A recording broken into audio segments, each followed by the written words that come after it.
Yep, I can help you with that. First off, when you go to buy one of these things, if the seller says anything like this, worked when last plugged in, untested, I cut the cord. This is a baffling one because I've actually had a lot of people do this. I don't know if it works. Worked great 5 years ago.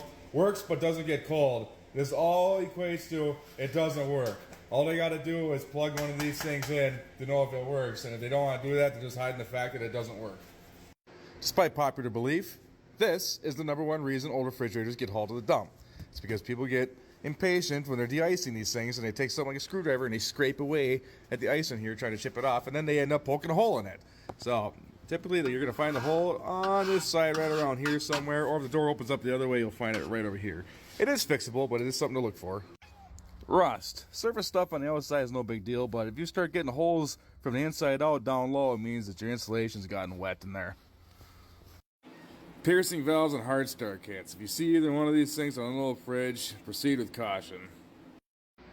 Missing parts. Mechanical, electrical is all easily replaced, but body parts like shells and whatnot are made of unobtainium usually. I know a lot of ads will say that the thing is 100% complete, but in reality, they're not. Almost always, something like a meat drawer is going to be missing. Philcos of this era, I love them, but they do have a fatal flaw. Take the bottom cover off and take a look. If you see any oil residual around the terminals, it's got a leak. And this is exactly what I'm talking about. With some ambition and ingenuity, it is fixable, but also the oil inside's got to replace as it's degraded.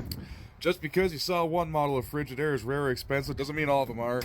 The cheap ones lasted just as long as the expensive ones. You don't want to overpay for something like this. This is like a $25 or $50 refrigerator as it is. That goes for all other makes and models too. Get yourself a voltage sniffer, just check around the door handles and whatnot, make sure you don't have any voltage where it don't belong.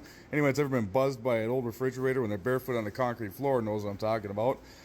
Typically, if you do end up with voltage, it's going to be caused by moisture in the cold control, or it could be a wire for the butter warmer or some sort like that. But once in a great while, it can actually be start to get continuity through the windings of the compressor, and that's bad.